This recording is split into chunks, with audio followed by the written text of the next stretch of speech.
زوجه واسرته طيبين مثل اهلي معي حاليين.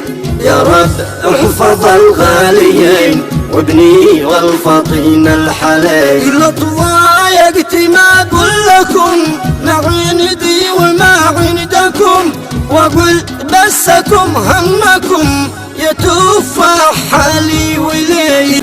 انت يا شقيقي عسل يشفي من بني بالرقيم، انتم يا اخوتي سلوتي في ضيقي وفي شدتي. يا رب احفظ لي احلى خوات روحي اللي الوافيات، يما حقي الغاليات نور العين زهر النسيم. واختمها بذكر النبي طه سيد اليعربي، من صلى عليه يسعدي من صلى عليه يستقيم.